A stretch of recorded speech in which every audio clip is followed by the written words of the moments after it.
para fazer esse painel, eu queria chamar o Ronaldo Lemos. Ronaldo Lemos, que é advogado, cientista, chefe do ITS, Instituto de Tecnologia e Sociedade. Ronaldo, seja muito bem-vindo. Obrigado. Prazer te conhecer. Ronaldo, peço para você fazer sua autodescrição e conduza a sua fala. Maravilha. Olá, pessoal. Bom dia. É prazer imenso estar aqui. Super obrigado pelo convite para participar do Fórum PwC Brasil de Inclusão e Diversidade. Meu nome é Ronaldo Lemos. Eu sou homem, uso barba, tenho estatura média, sou branco, estou usando um sapato marrom, uma calça bege e uma... Isso aqui chama o quê? Suéter? Preto e um paletó azul. E estou muito feliz de estar aqui e espero que a gente tenha uma excelente conversa sobre o tema tecnologia, questões éticas e assim por diante. Obrigado. E posso fazer a minha fala inicial? Tá bom, então vamos lá. Pessoal, eu vou fazer uma introdução muito rápida, porque eu acho que a ideia é muito mais a gente ter um diálogo do que eu fazer uma palestra ou algo nesse sentido. E eu acho que assim, a gente está vivendo um mundo de rápida transformação, né?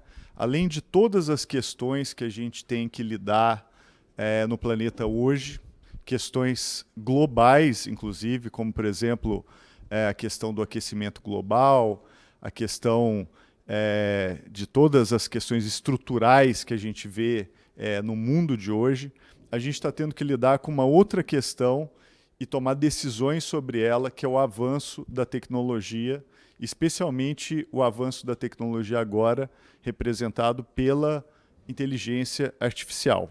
Então, a gente está, nos últimos 40 anos, participando de um processo muito acelerado de transformação tecnológica.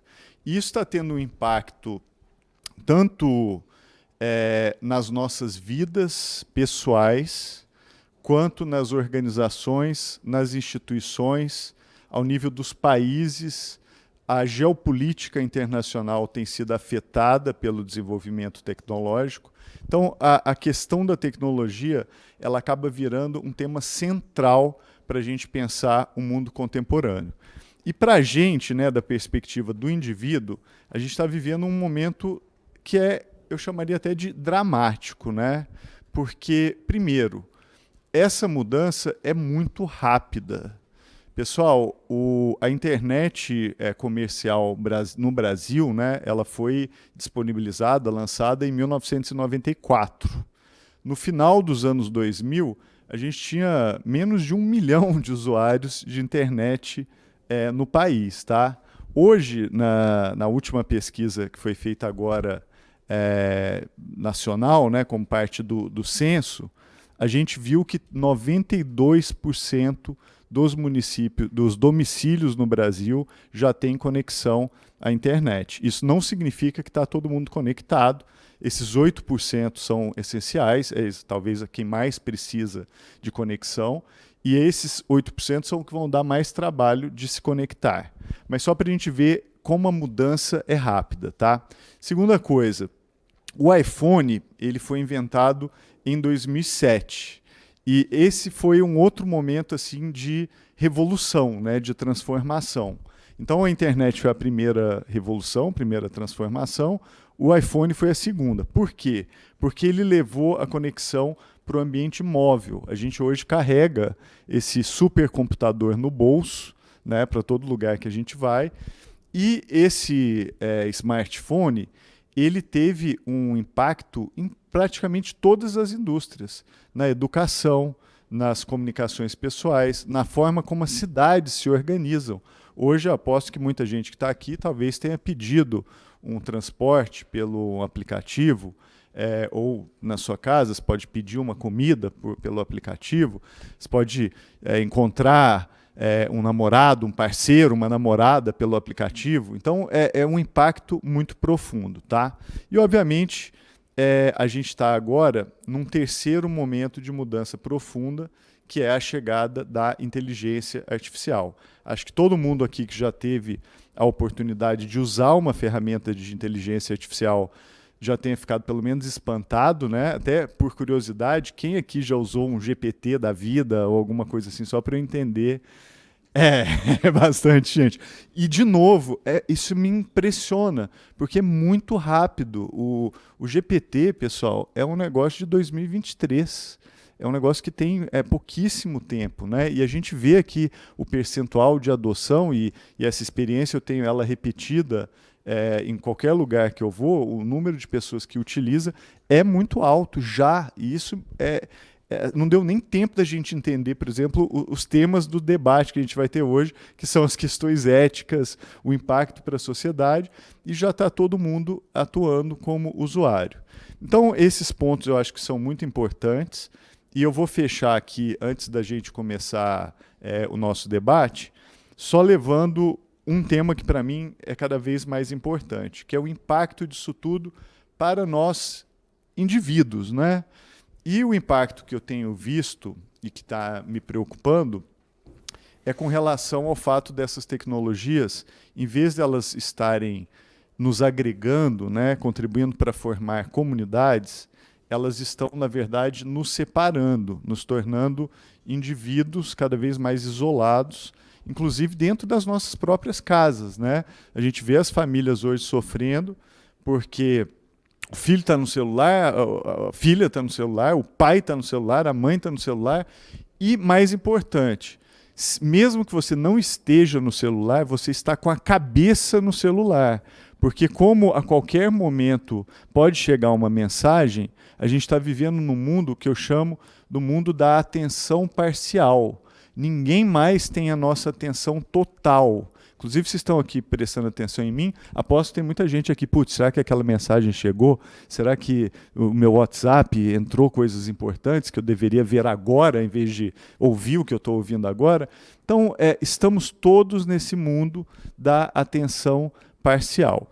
E a outra coisa é o impacto disso tudo também para a educação. A gente está vendo agora um debate que eu acho excelente sobre se deveria ter celular na escola ou não. Debate que foi provocado muito pelo Jonathan Haidt, com o livro que ele escreveu, né, o Geração Ansiosa. Acho que está todo mundo talvez falando ou discutindo sobre esse livro. E eu acho que essa discussão é extremamente valiosa, tá? Porque quando a gente olha os efeitos do smartphone, especialmente para crianças e adolescentes a partir do ano de 2010, é muito preocupante, né? Porque a gente vê o que acontece. A gente vê um aumento nas taxas de depressão, a gente vê um aumento nas taxas, por exemplo, de automutilação, suicídio.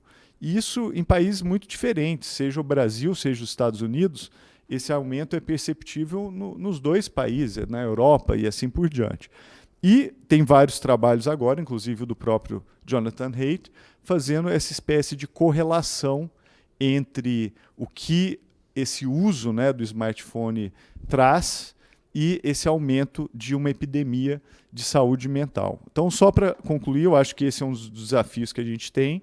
A gente também vai ter que lidar com uma epidemia de solidão, porque, e esse talvez seja um dos principais temas, né, agora. Eu acabei de ler um artigo dizendo que a Coreia do Sul acaba de criar a primeira política pública global para o combate da solidão, tá? Porque tanto jovens quanto pessoas das idades mais variadas estão se isolando, e isso está virando uma necessidade de política pública. E os números, né, as pesquisas são muito impressionantes. Se você, por exemplo, procura hoje pesquisas nos Estados Unidos, apontando que mais de 26% da população nos Estados Unidos hoje declara ter 0 amigos, tá? O que é muito chocante. Nas gerações anteriores, essa taxa era de 6%, 7%, tá? E hoje chega a ser mais do que 25% em vários países. Então, várias dessas pessoas que dizem não ter amigos têm seguidores nas redes sociais, podem ter até vários seguidores, mas se a pessoa precisar de alguém para uma emergência ou para aquele apoio trocas, né, de ideias e de apoio emocional, a pessoa não tem a quem recorrer, tá? Então, eu acho que a gente está entrando no momento em que a gente precisa discutir o impacto humano também da tecnologia, e acho que esse é o tema, dentre outras coisas, que vai ser da nossa conversa aqui. Então, deixa eu parar por aqui e vamos dar início à nossa conversa. Obrigado, pessoal. Muito bom, Ronaldo. Obrigado. Salva de palmas, pessoal. Pode sentar, fica à vontade. E, de fato, você trouxe um ponto super importante, muitos pontos importantes, mas teve um que você falou sobre o acesso. A PwC tem um estudo que se chama Abismo Digital. E ali ficou evidenciado vários mitos quando a gente fala, né, todo mundo tem acesso, todo mundo tem um celular, mas debater a qualidade do acesso é um dos pontos super importantes também. O estudo mostrou que a gente não tem uma antena hoje de distribuição de sinal aqui no Brasil que tenha a quantidade demográfica dependente daquela antena adequada, não tem nenhuma. Tem uma superpopulação, isso tem uma baixa da qualidade do sinal imensa no acesso à internet de qualidade das pessoas. E para fazer esse debate aqui, então, eu tenho o prazer de chamar a minha colega de trabalho, a Carolina Gomes, gerente de Inclusão e Diversidade, para bater esse bate-papo aqui com o Ronaldo. Carol, seja muito bem-vinda. Obrigado por ter topado. Faço saldo de inscrição. Olá, gente. Bom dia. Bom dia para quem está aqui ao vivo. Bom dia para quem está online. Me autodescrevendo, eu sou Carolina Gomes, sou gerente de Inclusão e Diversidade aqui na PwC Brasil. Me autodescrevendo, eu sou uma mulher negra de pele escura, tenho cabelos curtos e crespos, estou vestindo um conjunto de calça branca com uma risca de giz preta e estou vestindo tênis branco. Estou com uma camiseta verde e um colar com tons de amarelo e preto. Estou aqui substituindo a Denise, que teve um contratempo. Enfim, Denise, espero que você esteja aqui conosco assistindo. Vou substituir você aqui nesse painel. E vamos dar início ao nosso debate aqui. Vamos lá. Obrigada. Ronaldo, acho que para a gente começar esse papo, eu queria te ouvir um pouco sobre um conceito que vai perpassar muito esse nosso painel, que é como é que a gente lida com a questão das várias concepções que a gente tem com os termos ética e moral. Em vários momentos a gente percebe que esses conceitos eles ficam um pouco nublados. Eu queria que você trouxesse, porque eu acho que isso vai conduzir de forma muito mais tranquila para todo mundo que está com a gente aqui e com a gente também, com as pessoas que estão online, para a gente contextualizar isso como um todo. Excelente, tá? Bom, eu acho que é muito interessante porque ética e moral é algo que está, vamos dizer, no debate desde a Grécia Antiga, ou se a gente olha para o outro lado do mundo, né, no Oriente, a China confuciana, né, o taoísmo, né, de Lao Tzu e outros. Então é muito impressionante ver que esses temas eles são tão humanos quanto e antigos quanto a nossa própria história aqui no planeta, tá? Agora, o que é interessante é que esses temas eles têm ganhado um novo enfoque agora no contexto das tecnologias. Então eu vou falar especificamente desse ponto, tá? Então, por exemplo, quando chega a inteligência artificial, um dos desafios que a gente tem é como é que a gente ensina ética para a inteligência artificial, né? E esse tema, pessoal, já era um tema da ficção científica.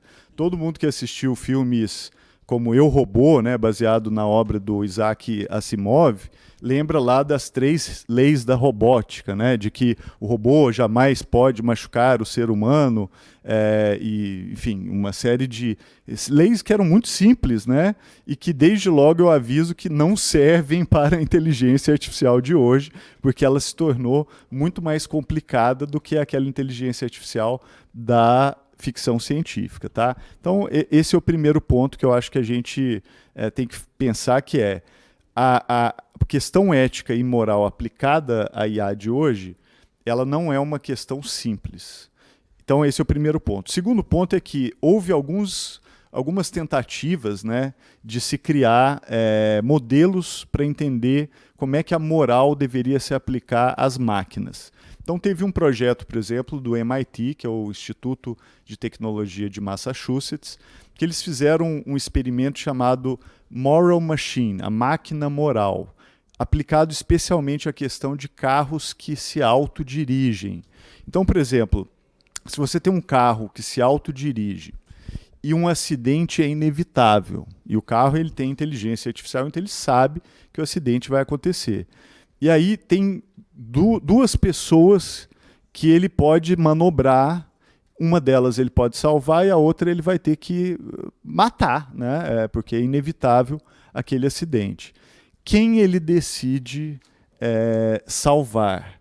E aí esse experimento do MIT, ele começou a criar uma série de cenários. Então, por exemplo, um cachorro atravessando a rua e uma mulher atravessando a rua. Quem deve ser poupado, né, no caso de um acidente inevitável? Obviamente, nesse caso, a mulher, né, o ser humano ganhava lá nas enquetes. E se fosse 50 cachorros e uma mulher? Se fossem 100 cachorros e uma mulher? Então, aí você começa assim, se fosse uma mulher de 30 anos de idade e uma senhora de 80 anos de idade. Se fosse 5 homens e uma mulher grávida. Vocês percebem que a coisa começa a ficar muito complicada e até acho que muitos de nós não temos a resposta pronta para essas questões. São questões muito difíceis, né?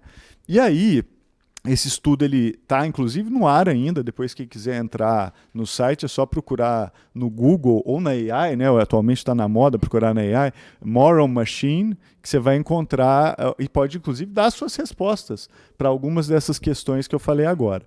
E eles aplicaram isso no mundo todo e depois eles publicaram o resultado desse estudo na revista Nature, que é uma revista científica muito importante. E a primeira coisa que eles notaram é que o conceito de moralidade ele não é universal. Então, as percepções sobre decisões como essas variam muito dependendo da região do mundo onde você está. Então, por exemplo, na América Latina, o estudo detectou que a proteção a pessoas jovens era muito importante. Então, quando você tinha uma pessoa jovem que podia ser atingida, aqui a gente fala, não, vamos proteger a pessoa jovem. Já em várias sociedades na Ásia, era o contrário. O idoso, né, a pessoa com a idade mais avançada, ela merece, nessa visão, proteção maior, por exemplo, do que a de uma pessoa jovem. Então, o estudo é muito interessante porque ele montou um mapa da moralidade com relação a esse tipo de pergunta específica.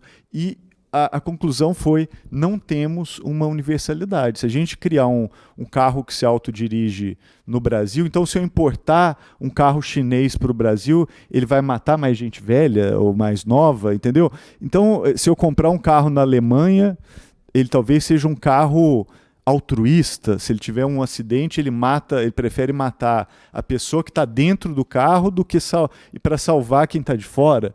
Então você fala, poxa, que carro eu compraria? Você entendeu?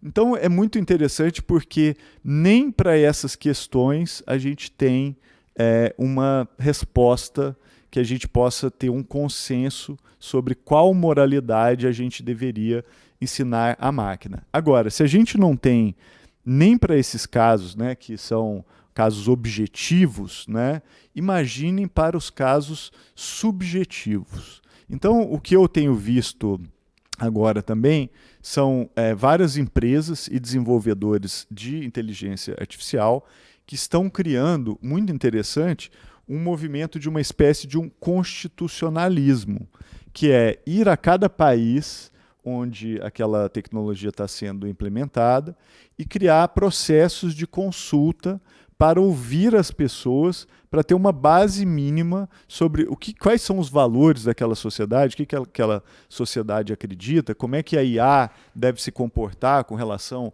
a questões divisivas nessa sociedade. Então, isso eu tenho visto acontecer. Tá? A gente está muito no início desse tipo de esforço.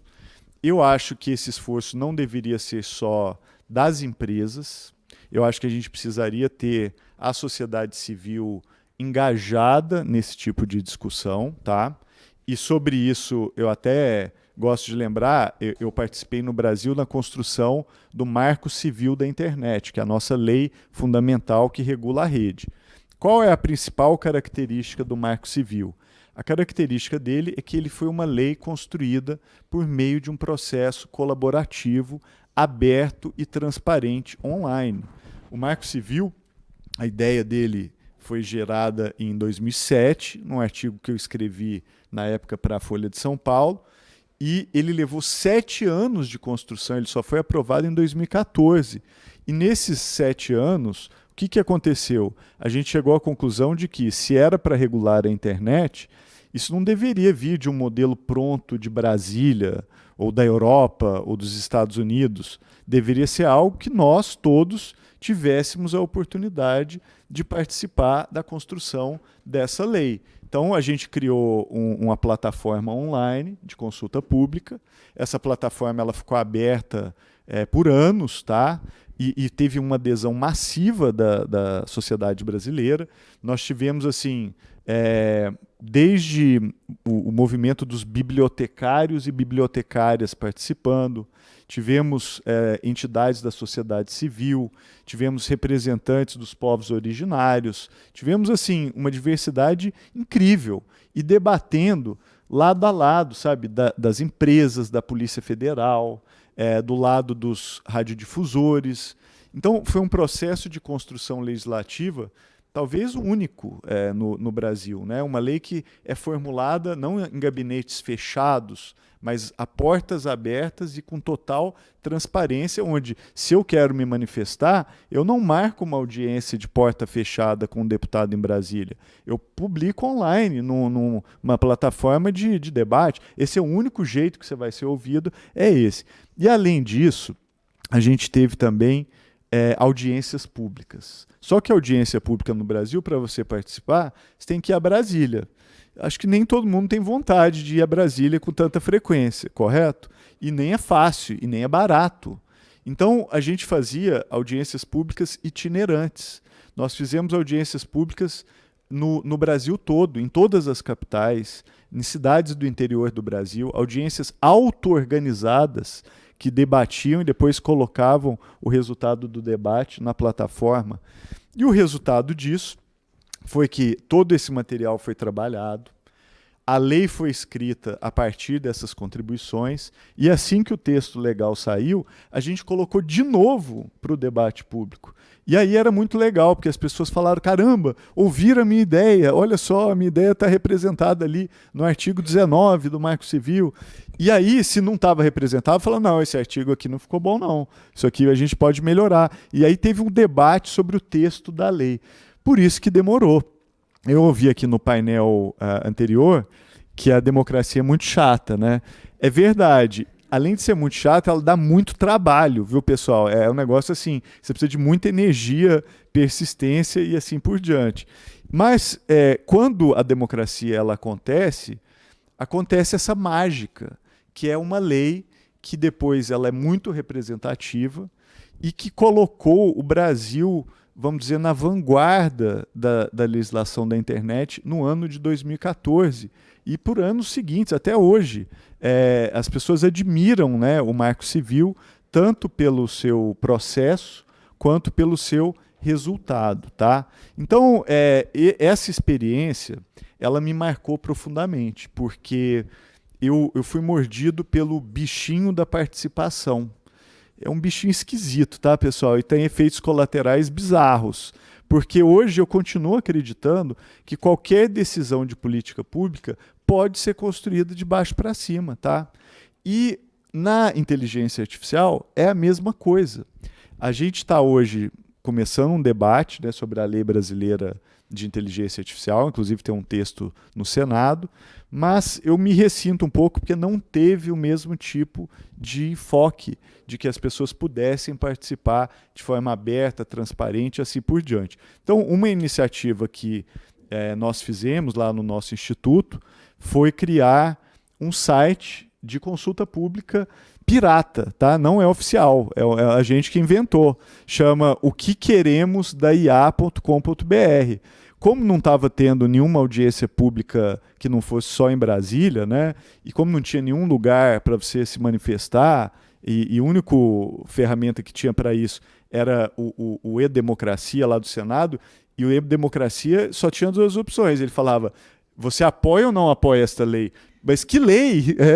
A lei está em debate. E era curioso, porque a maioria das pessoas dizia, não, eu não apoio. Então, assim, era isso que me deixava um pouco perplexo. E aí a gente criou esse site, inclusive quem quiser participar está lá, e o nosso compromisso é todas as contribuições que forem feitas pela sociedade brasileira, nós vamos levar para o Senado Federal, onde a lei está sendo discutida.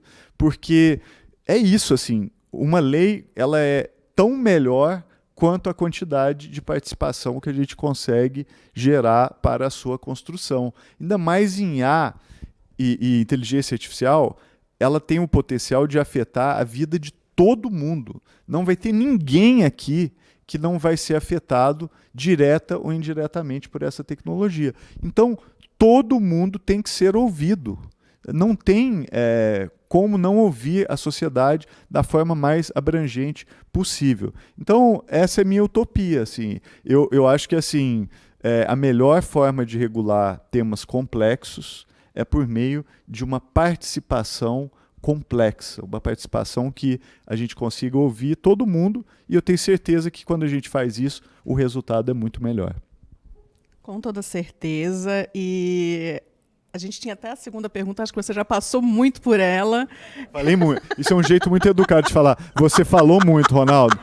Responda com mais seja mais breve. Porque acho que é exatamente este ponto que você trouxe, de que a participação, né, a pergunta ia muito na direção, gente, de o quanto que a participação humana ela é importante dentro desse processo de regulamentação, enfim, e trazendo muito do que a gente puxou no primeiro painel, do futuro ser construído para todas as pessoas, não tem como fazer nada disso e falar de regulamentação sem passar pela escuta ativa das pessoas. Exato. Exatamente, fundamental. Boa. A gente está num mundo, desculpa, tá? Eu estou falando demais e tal. Mas é assim, é isso. A gente está num mundo que todo mundo quer falar, tá? Eu, por exemplo, estou querendo falar. Mas a gente está num mundo que pouquíssima gente quer escutar. Por isso que a atenção ela virou uma coisa tão rara e tão preciosa. Por isso que as empresas de tecnologia elas ganham tanto dinheiro, porque elas controlam esse recurso escasso que é a atenção das pessoas.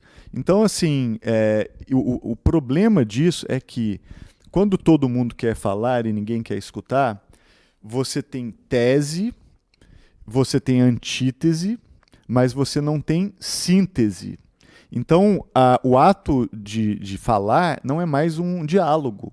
Ele é uma fixação de bandeira. É você querendo ocupar território com a sua fala, mas sem querer escutar o outro e sem querer modificar o que você pensa pela escuta do outro. Então, eu acho que um dos desafios que a gente tem hoje, fundamentais com relação à tecnologia, é como é que a gente recria espaços de fala e de escuta, de tese, de antítese e de síntese. Foi isso que a gente fez com o Marco Civil. A gente criou um espaço de escuta, em que quem falava era argumento. Assim, se o argumento era melhor, então a gente abandona a posição anterior e segue com a sua posição. E isso eu não vejo mais acontecer. Eu acho que a gente está num momento em que a fala ela é um movimento simplesmente de você conquistar e ocupar lugares, mas você não está querendo ouvir e nem está querendo aprender com o que o outro tem a dizer. E eu acho que assim, o desafio que a gente tem, na minha visão, na tecnologia hoje, ele pode ser sintetizado nesse problema, que é como é que a gente volta a construir espaços onde a gente consegue escutar o outro e não só falar e esperar, nossa, eu tive 100 likes, fantástico, olha só, 5 pessoas compartilharam o que eu postei. Aí você fica feliz, né? Olha só, o que eu tenho a falar ganhou espaço. Mas e o que você escutou, né? E o que você ouviu quando você falou? O que poderia ter sido transformado com essa escuta? Isso eu acho que a gente está precisando trabalhar para recuperar esses espaços. Excelente. E aí, já trazendo a próxima pergunta, né, já que você traz tanto a questão da escuta, que é uma tecnologia para lá de ancestral,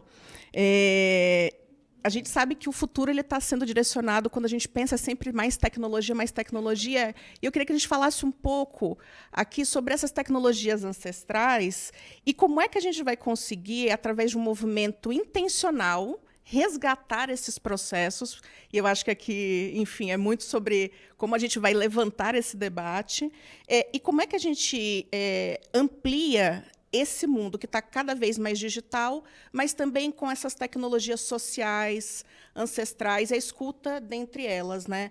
Porque só assim a gente vai garantir um futuro mais diverso, inclusive para todas as pessoas, né? Não tenho a menor dúvida, tá? Duas coisas interessantes aqui. Eu gosto muito de pensar em exemplos práticos, tá?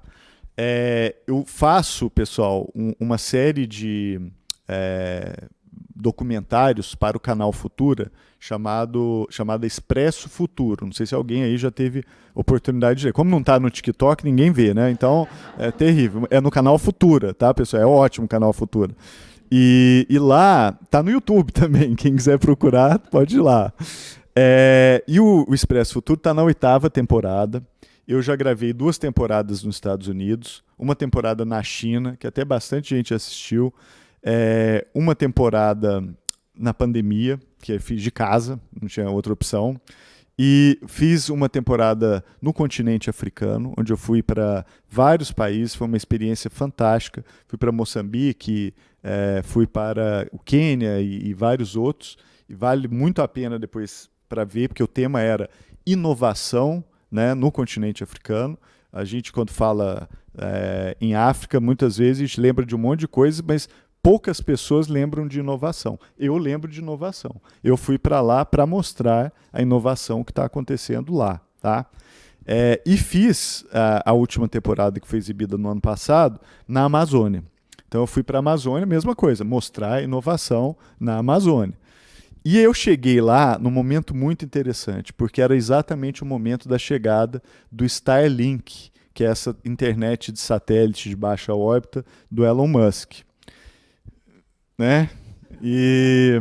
Então eu cheguei lá e falei, caramba, né? O que eu vou ver aqui? E eu tive a coincidência de pegar bem esse momento, tá? E aí o que estava acontecendo? Fui subir o Rio Negro, né?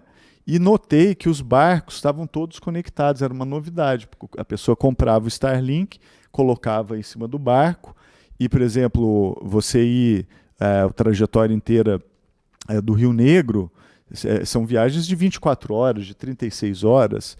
Então, você antes ficava desconectado, você não tinha notícia da sua família, etc. Ou no mundo de hoje, é muito tempo para ficar desconectado, né? E aí, eu via nos barcos que vários deles era assim, a passagem para Tabatinga era R$15 e a conexão à internet era R$40. Então o dono do barco estava ganhando mais dinheiro com a conexão do que com a passagem. O barco era uma desculpa para o cara ficar assistindo Netflix ali na viagem toda. Então isso já falei, caramba, tem algo profundo acontecendo. Em um dos barcos que eu peguei um carregamento de 400 caixas do Starlink. Aí eu falei, caramba, mas o que é isso? O que está acontecendo, né? Aí eu descobri, tinha uma pessoa lá, e ele era fisioterapeuta. E ele descobriu que ele podia comprar o Starlink, subir o rio e vender pelo triplo do preço para as comunidades ribeirinhas. Então ele falou assim, vou fazer minha vida aqui. Adeus fisioterapia. A região amazônica perdeu um fisioterapeuta e ganhou um comerciante de Starlink. Por quê? Porque a demanda por conectividade era tão grande e nem todo mundo tinha a possibilidade de entrar no site, até porque se a pessoa está desconectada, ela não tem como comprar o Starlink, você compra pela internet. E aí o cara falou, eu vou fazer isso, e ele subia o rio vendendo o Starlink. Então, assim, a primeira impressão era assim, que bom, a conectividade está chegando, né?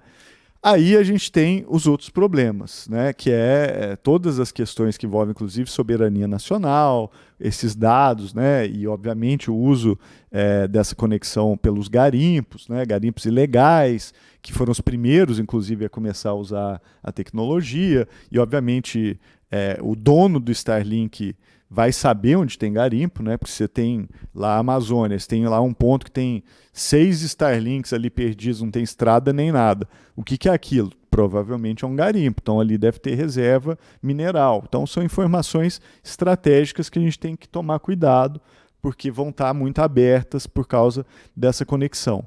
Mas, olhando lá, eu tentei olhar, e sempre faço isso, o lado difícil, né, e os desafios, e também as oportunidades.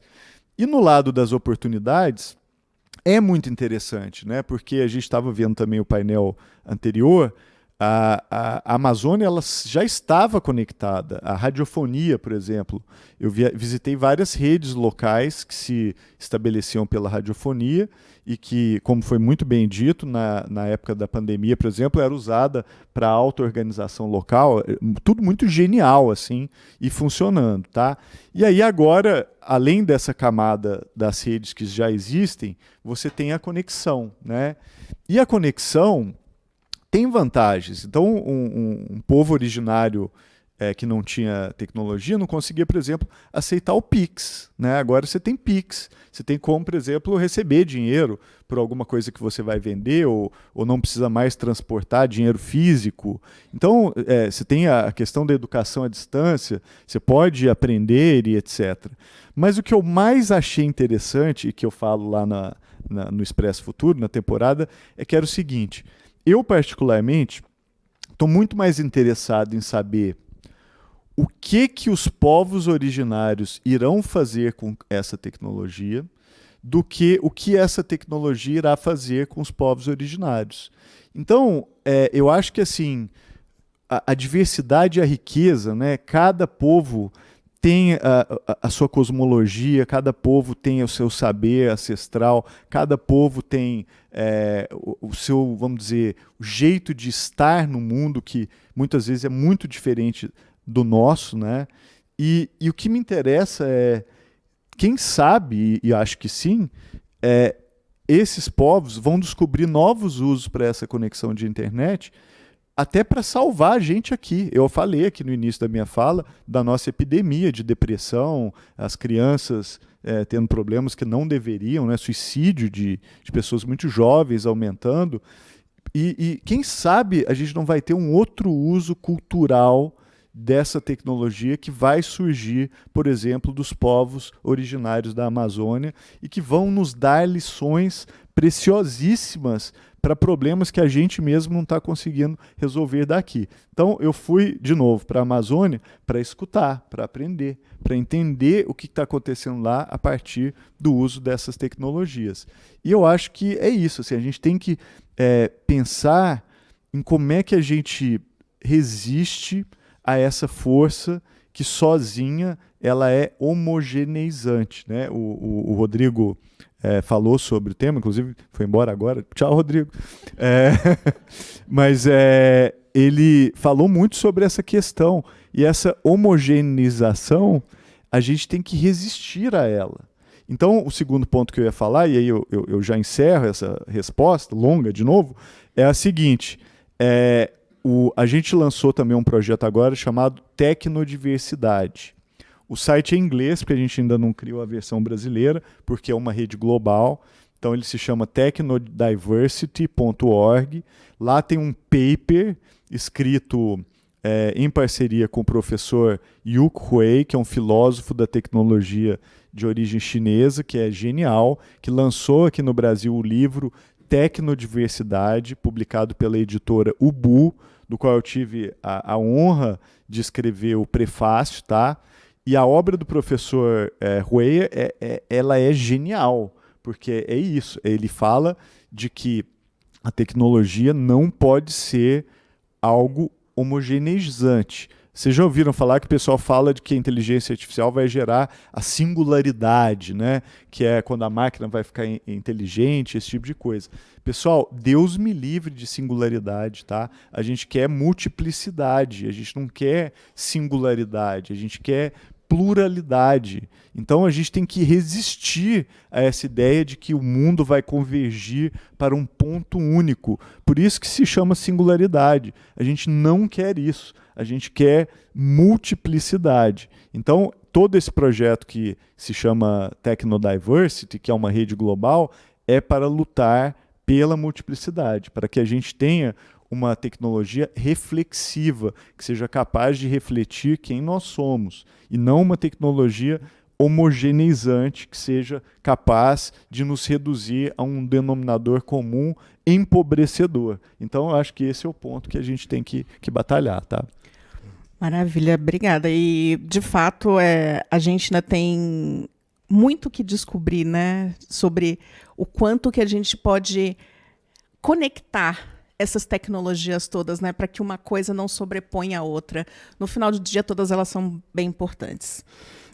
Na nossa próxima pergunta, eu queria trazer alguns dados aqui do nosso estudo Abismo Digital, que foi conduzido pela PwC em parceria com o Instituto Locomotiva, em que a gente traz que 81% da população brasileira com 10 anos ou mais usa internet, mas somente 20% tem acesso de qualidade à rede, o que por si só é um dado bastante gritante. Em uma conversa que você teve com o Celso Ataíde da CUFA, você fala que esse elemento de acesso pode ser super importante na geração de renda e também no desenvolvimento do país. E eu acho que você já versou um pouco sobre isso, mas quais são os prejuízos que a gente pode ter caso a gente não faça esse processo de inclusão de todas as pessoas? Fantástico. E que bom lembrar o Celso aqui, um caro amigo, e a conversa que eu tive com ele também foi no Expresso Futuro. Eu entrevistei com ele na época da pandemia, na 5ª temporada, e realmente a fala dele foi a que marcou. Nessa temporada, assim, ninguém falou assim, uma mensagem mais forte do que a do Celso. E até como parte do diálogo, né, eu ouvindo ele, escutando e aprendendo com o que ele estava falando, eu falei, numa hora que a gente estava trocando as ideias, eu falei, olha, a maior riqueza que o Brasil tem são as pessoas que moram no Brasil, né? A gente não é os nossos recursos minerais, não as pessoas que a gente tem no Brasil são a nossa maior oportunidade de desenvolvimento. E o desafio que a gente tem é de que todos e todas, né, possamos participar em igualdade, né, das oportunidades de fazer o que a gente tem de potencial. Cada pessoa que nasce, ela tem um potencial ilimitado. E é aquela história da música, né? Gente é para brilhar. Então a gente não pode olhar para a tecnologia, por exemplo, como algo que dificulte as pessoas de brilhar. É o contrário. Eu acho que a tecnologia ela tem que ser uma força para que cada pessoa possa concretizar ao máximo o seu potencial único que todos nós temos quando a gente chega aqui nesse planeta, tá? Então, esse ponto, para mim, ele é chave, porque o que eu tenho receio, e acho que a gente tem que pensar, é que, para muita gente, a inteligência artificial ela é um jeito de você começar a prescindir das pessoas. É uma tecnologia em que as pessoas elas viram desnecessárias. E o meu maior medo é esse, é que a gente esteja construindo um mundo em que as pessoas sejam supérfluas, tá? E isso me preocupa, tá, pessoal? Eu acho que assim, não é algo que a gente tem que se preocupar agora. Você não vê hoje desemprego sendo causado por inteligência artificial de forma relevante. Quando você está passando por uma turbulência, né, e você não enxerga nada, o que você faz? Você olha para os instrumentos, para ver o que os instrumentos dizem. Então, por exemplo, a taxa de desemprego dos Estados Unidos hoje, que é o país que mais usa inteligência artificial do mundo, ela é baixíssima do ponto de vista histórico, tá? É talvez uma das menores taxas de desemprego. O valor do trabalho nos Estados Unidos ele está crescendo, tem uma inflação por causa da demanda, tá? Praticamente em pleno emprego. O Brasil também. Nos últimos 2 anos, o desemprego caiu muito, né? Ainda é elevado, mas está em torno de 6%. Então, a gente não vê hoje essa desempregabilidade causada pela inteligência artificial. Isso significa que vai continuar assim? De jeito nenhum, tá? E por isso que agora a gente tem que aproveitar esse momento para se preparar para que a gente não construa uma tecnologia que seja capaz de prescindir das pessoas. Então, colocar as pessoas no centro e mais, colocar não só as pessoas, colocar as coletividades no centro. Porque colocar a pessoa individualizada também somente, não acho que é suficiente. A gente tem que lembrar que nós somos seres sociais. A gente precisa de sociabilidade para viver, tanto quanto a gente precisa de água, de comida. E o que eu tenho medo também do uso da tecnologia é que a tecnologia ela nos apresenta uma falsa sociabilidade, né? Então, quantas pessoas hoje não trocam a oportunidade de estar presente na troca humana, física, real, pelo passar o dedo na tela do celular? Então, pessoal, isso é artificial. É uma falsa sociabilidade, tá? Na maioria dos casos. A gente pode até falar, e eu acho que é aquele desafio que eu falei, de que a gente precisa reconstruir essa sociabilidade real também no meio digital. Mas hoje a maior parte do que a gente usa, né, no nosso dia a dia são sociabilidades que não são reais. É aquilo.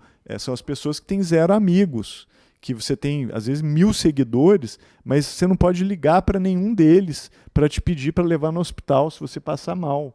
Você não pode ligar a nenhum deles se você teve um rompimento de uma relação amorosa, você está triste. Para quem que eu vou ligar, entendeu? Então, esse tipo de coisa, isso me preocupa, tá? Porque a gente tem que também pensar a tecnologia na nossa dimensão social e não apenas na nossa dimensão como indivíduos. Esse, para mim, é outro dos desafios que a gente vai ter daqui para frente e as consequências de ignorar isso são profundas. Então, para mim, esse tema é super importante. Muito bom.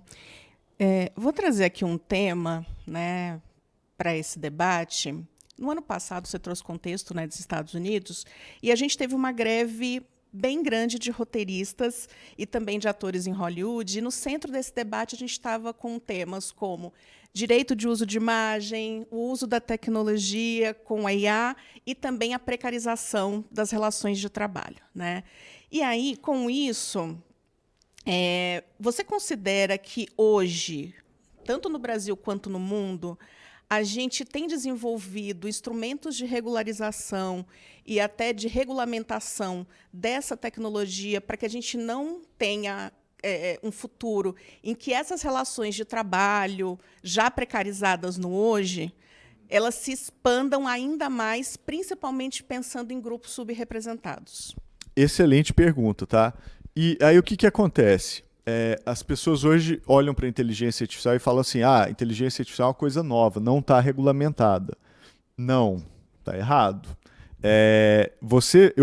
A gente pode aqui juntos dividir a regulamentação da inteligência artificial em 2 partes. A regulamentação do presente, que é aquela que existe agora, e a regulamentação do futuro, que é a que a gente está construindo para que seja aprovada, seja no Brasil e em outros lugares, tá?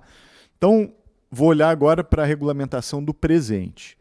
A inteligência artificial ela é regulada hoje, aqui e agora, por pelo menos 4 forças, tá?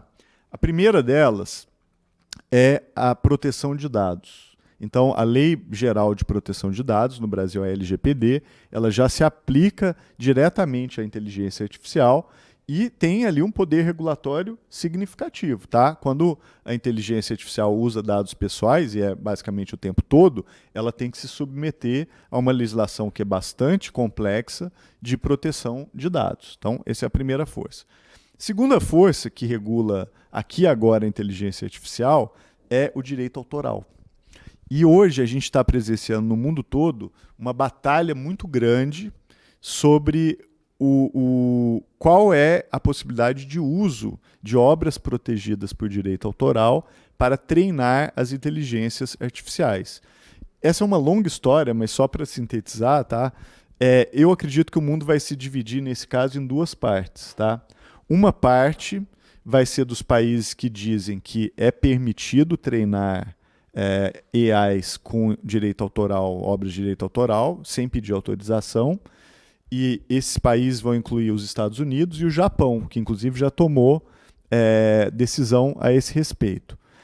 E do outro lado vão ter os países que vão dizer que não é permitido fazer isso e que se você fizer isso, você vai ter que pagar uma licença e assim por diante. E isso pode ser que inclua o Brasil e outros países que vão tomar essa posição. Os que dizem que pode treinar, não é que liberou geral. O que ele vai dizer é o seguinte, você pode treinar, mas se alguém fizer um comando para IA e você devolver uma obra protegida por direito autoral, você vai ser punido. Então, é meio que falar assim, o input, né, a entrada, é liberada. O output é que vai ser regulado. Então, se eu botar lá, faça uma música sobre uma rainha dançante, e sai uma música do ABBA, né, Dancing Queen, aí vai ter violação de direito autoral. A IA plagiou e vai ter que ser punida por aquilo. Então, esse é o modelo e o mundo vai se dividir um pouco desses dois lados. Mas o direito autoral hoje é uma força regulatória, tanto que nos Estados Unidos hoje existem ações judiciais muito importantes que foram promovidas contra as empresas de IA. Por exemplo, a ação do New York Times contra a OpenAI, a ação da Liga dos Escritores Americanos, que incluem escritores como John Grisham e o George Martin, que fez o Game of Thrones, que também estão processando as empresas de IA. E ações de programadores e designers que estão também processando, por exemplo, essas IAs que são capazes de fazer imagens e assim por diante. Então, essa briga vai ser boa e isso só mostra que o direito autoral ele é um dos elementos que regulam a IA. O terceiro elemento é a proteção ao consumidor, ao Código de Defesa do Consumidor. Nosso bom e velho Código de Defesa do Consumidor. Então, se você está usando uma IA e ela te causa um prejuízo, você usa a IA, por exemplo, para acionar o seu ar-condicionado na sua casa. Hoje está na moda, né? O pessoal vai fazer reforma e fala assim, quero automação. Eu, por exemplo, fujo disso totalmente, tá, pessoal? Mas quem quer aí, tem muita gente que gosta de pôr, vou colocar a luz da sala, eu posso acender ela com o aplicativo do celular. Que legal, até o hacker entrar na sua casa. Então, mas vai em frente. E aí, por exemplo, você bota lá a luz que acende pelo celular com uma IA. A IA, ela olha a temperatura, o dia, e ela põe uma luz muito bacana. A IA fica doida, vai lá e queima a sua luz. Você pode ir lá e processar a empresa de IA porque ela estragou o seu negócio. Então, isso é importante para fins de regulação da IA, que é a proteção ao consumidor. E o quarto e último é exatamente o que você me perguntou. São as relações trabalhistas. Tá? E a greve dos roteiristas, elas são um exemplo fantástico, porque apesar de ser um setor muito específico, né, Hollywood, é um setor importante, e nessa greve, os roteiristas conseguiram escrever todo um código de conduta sobre o uso de IA na sua área específica. Então, hoje, nos Estados Unidos, nesse setor, né, tem um conjunto complexo de regras. Quando é que você pode usar IA para criar? Se você deve dizer que usou? Se você pode substituir um roteirista verdadeiro, humano, por uma IA? Em que medida você pode substituir? O que você tem de tomar de medida compensatória se você fizer isso? Então, como resultado dessa greve, você teve toda uma elaboração de diretrizes sobre a aplicação de IA nesse setor. E eu acredito que a gente vai ver isso acontecendo também em outros setores. Então, essa é a regulação da inteligência artificial do presente. São essas 4 forças que a gente tem que observar como regulatórias da IA aqui e agora. Super obrigada. A gente teve aqui algumas questões do público. De alguma forma, acho que você acabou passando por todas. A gente teve perguntas da Ellen, do Thiago, da Thaís, tanto quem está aqui online quanto quem está aqui presencialmente. E a gente está chegando aqui ao final desse painel. Passou muito rápido. Passou. Queria pedir as suas considerações finais. Não, eu queria só agradecer, tá, pessoal? Depois, quem quiser mais informações sobre esses temas, fica à vontade para me escrever no LinkedIn ou em outras plataformas. Eu não prometo responder todo mundo, mas eu sempre faço um esforço para conseguir responder o máximo possível. Mas a dica é, no LinkedIn eu ainda consigo responder, tá? Se me mandar e-mail, esquece. Porque o WhatsApp, então, está ficando cada vez mais difícil. Eu estou doido para chegar uma IA para me ajudar a responder o WhatsApp. Tem alguém aqui que acordou hoje e falou assim: eu gostaria de receber mais mensagens no WhatsApp, eu recebo muito pouco. Tem alguém nessa situação? Acho que não, né? Então, assim, é isso. Eu queria que a IA, ela nos resolvesse esses problemas, nos liberasse tempo para a gente brincar com os amigos, ou jogar baralho, passear com o cachorro, pescar. Cada um tem as suas atividades, entendeu? E se a gente conseguir esse tempo extra, eu acho que pode ser muito importante. E, só para concluir, o Brasil tem um papel fundamental nisso, tá? Sabe por quê? Porque o mundo, vamos supor que a IA avance daqui 50 anos, a forma de trabalhar mude completamente. A gente chega num mundo em que o trabalho ele passa a ser resolvido pela IA, o robô vai lá, faz as suas compras, os carros são todos autônomos, não tem mais taxista, então ele te leva onde você quiser, você chama no aplicativo, a agricultura foi toda mecanizada, a indústria é toda de IA, o serviço. Então, aquilo, vamos supor que liberou a população mundial. A gente tem, obviamente, uma rede de assistência em que todo mundo recebe a chamada renda universal básica, né? E aí a gente tem o tempo livre nas mãos, né? O mundo inteiro, de repente, se acorda e fala assim, eu não preciso fazer nada, todo dia é domingo, né? Que maravilha. O resto do mundo, eu acho que vai estar bem enrolado, tá?